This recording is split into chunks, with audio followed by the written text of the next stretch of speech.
Hello everybody, myself Manasi Kanu and this video is about English grammar. In this video we are going to learn complex sentence. We know that there are three types of sentences: simple sentence, compound sentence and complex sentence. In this video we are going to understand complex sentence. Before starting this video, I am going to refer my previous video which is about clauses. If you haven't watched the video about clauses, please go through it. Please watch that video to understand clauses and their uses in the sentences.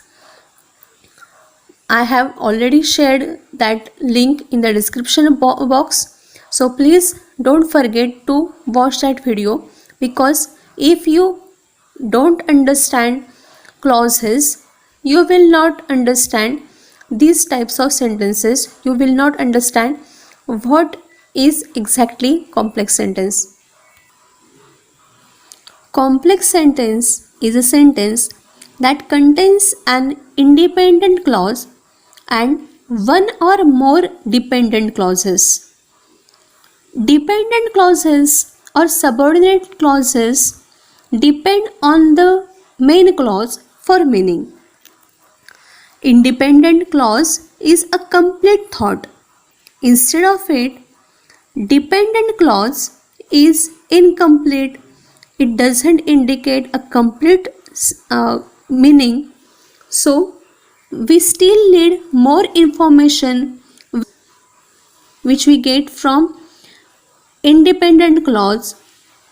So, it's not a complete sentence, and so it is called as a dependent clause or subordinating clause. We use a coordinating conjunction in complex sentence because the clauses are not equal, and so we have to use a coordinating conjunction to join both sentences, to join both clauses. There are too many conjunctions to remember or to memorize, but here is a list. There are various coordinating conjunctions to join dependent clause and independent clause. These are who, by which, what, that, when, whenever, whom, whose, where, till or until, so long as, while, if, unless, whether, though or although, even though, even if, because, why, after, before, so that, so, as, for or since, as soon as or no sooner than, hardly when, so that, as, so as, while, since, etc. So you have seen that this list is very large. This list is unending itself.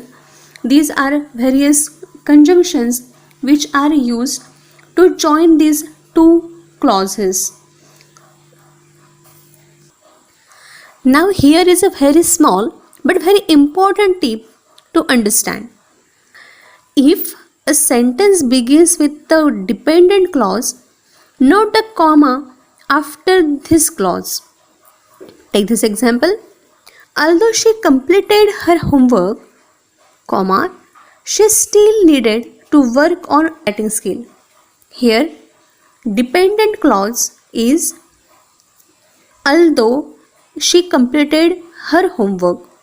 Later, you will see a comma, and next clause is main clause of the sentence because it is not dependent on another clause for the meaning. She still needed to work on writing skill. This is a complete sentence. This can be used as a complete sentence. This is an independent clause. This is a main clause.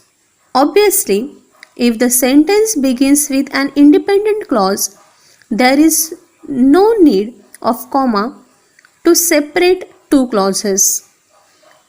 Example is, they worked for hours because the boss ordered them to finish the task.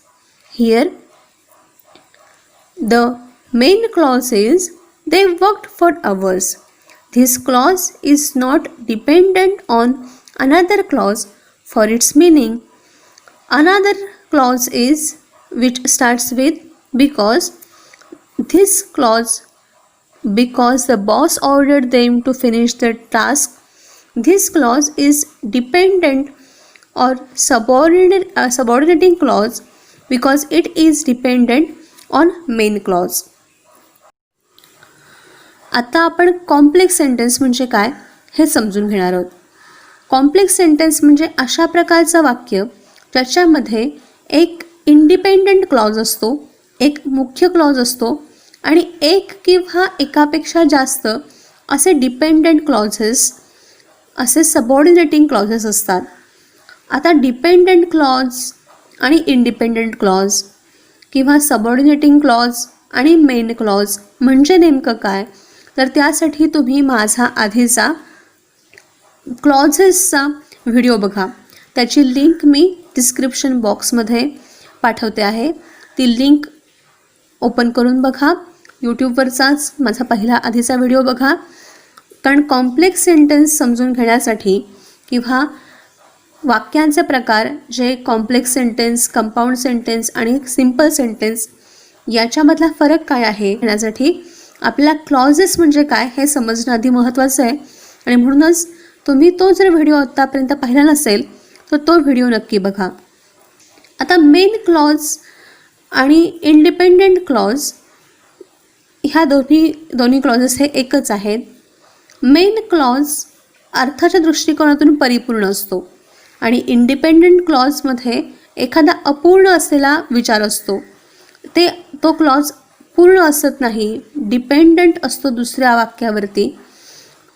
अशा प्रकारच्या independent clause आणि dependent clause जेव्हा वाक्यामध्ये एकत्र येतात तेव्हा त्याला complex sentence असं म्हणतात. आता ह्या दोन क्लॉजेसला एकत्रित आणण्यासाठी कोऑर्डिनेटिंग कंजंक्शनची गरज असते. आता कोऑर्डिनेटिंग कंजंक्शन्स अनेक प्रकारचे आहेत, अनेक आहेत. त्याची लिस्ट मी मघाशी सांगितली की हू, व्हॉट, विच, बाय विच किंवा दॅट, व्हेन, व्हेनेव्हर अशी खूप मोठी लिस्ट आहे. ती तुम्ही नीट काळजीपूर्वक वाचा. लक्षात ठेवण्याचा प्रयत्न करणं कठीणच आहे कारण ही खूपच मोठी लिस्ट आहे. पण अशा वाक्यांमध्ये, कॉम्प्लेक्स सेंटेन्समध्ये दोन वाक्यांना जॉईन करण्यासाठी, दोन क्लॉजेसना जॉईन करण्यासाठी अशा प्रकारच्या शब्दांचा, त्याला कंजंक्शन्स म्हणतात, त्याचा आपण वापर करतो. ही कंजंक्शन्स दोन क्लॉजेसना एकत्र आणण्याचं काम करतात. ह्या कंजंक्शन्समुळे दोन क्लॉजेस एकत्रित येतात आणि त्याच्यामुळेच आपला कॉम्प्लेक्स सेंटेन्स ओळखायला सोपं जाऊ शकतं. आपण जेव्हा अशा प्रकारची कंजंक्शन्स वाक्यात आहेत आणि तेव्हा दोन क्लॉजेस एकमेकांना कनेक्ट केले जातात तेव्हा आपल्याला लगेचच ओळखता येईल की हे वाक्य कॉम्प्लेक्स सेंटेन्समधलं आहे किंवा हे वाक्य कॉम्प्लेक्स सेंटेन्स आहे. आता महत्त्वाची एक टिप म्हणजे जर त्या वाक्याची सुरुवात डिपेंडंट क्लॉजने झाली असेल तर लक्षात ठेवा की त्या क्लॉजनंतर आपल्याला कॉमा द्यायचा आहे. वाक्याचं यासाठीचं एक्झाम्पल बघूयात. Although she completed her homework she still needed to work on writing skill. आता ह्या वाक्यामध्ये अल्दोने हे वाक्य सुरू होतं आहे. अल्दो हे कंजंक्शनच आहे. Although she completed her homework ह्या क्लॉजमध्ये पूर्ण अर्थ निष्पन्न त्याचा होत नाही, पूर्ण अर्थपूर्ण असं ते वाक्य होत नाही आहे. अर्थासाठी ते वाक्य दुसऱ्या क्लॉजवरती अवलंबून आहे आणि म्हणूनच हा क्लॉज हा डिपेंडंट क्लॉज आहे. किंवा हा क्लॉज हा सबऑर्डिनेटिंग क्लॉज आहे. त्याच्यानंतर कॉमा आहे, त्या क्लॉजनंतर कॉमा आहे आणि त्याच्यानंतर मेन क्लॉज दिलेला आहे. She still needed to work on writing skill. This is a main clause. सुरुवातीला वाक्यामध्ये जर डिपेंडंट क्लॉज असेल तर त्या वाक्यामध्ये मेन क्लॉजच्या आधी कॉमा असतो. अर्थातच त्याच्या विरुद्ध म्हणजे जेव्हा वाक्यामध्ये इंडिपेंडंट क्लॉज वाक्याच्या सुरुवातीला असतो वापरला जातो तेव्हा अर्थातच दोन क्लॉजेसना एकत्रित आणण्यासाठी कॉमाची गरज असत नाही, कारण क्लॉजेसचं काम त्या वाक्यामध्ये कंजंक्शन करत असतं. आणि म्हणूनच दोन वाक्यांमध्ये जिथे कंजंक्शनमध्ये वापरलं जातं, सुरुवातीला जेव्हा इंडिपेंडंट क्लॉज असतो तेव्हा दोन वाक्यांना जोडण्यासाठी कंजंक्शन वापरलं जातं आणि त्याच्यामुळे तिथे कॉमाची गरज असत नाही. These complex sentences can add depth to our writing, and these complex sentences give a variety to our writing, and so these types of sentences are used in English literature. हे English लिटरेचरमध्ये किंवा English लिखाणामध्ये complex sentences आपल्या लिखाणाला एक वेगळीच खोली प्राप्त करून देतात आणि तशाच प्रकारची व्हरायटी निर्माण करतात. आणि म्हणूनच लिखाणातला सातत्यपणा तोचपणा टाळण्यासाठी कॉम्प्लेक्स सेंटेन्समध्ये लिखाण केलं जातं, कॉम्प्लेक्स सेंटेन्सेस लिहिली जातात. Thank you for watching this video. Keep watching the channel. Don't forget to like, share and subscribe. Thank you once again. Keep practising. Stay tune.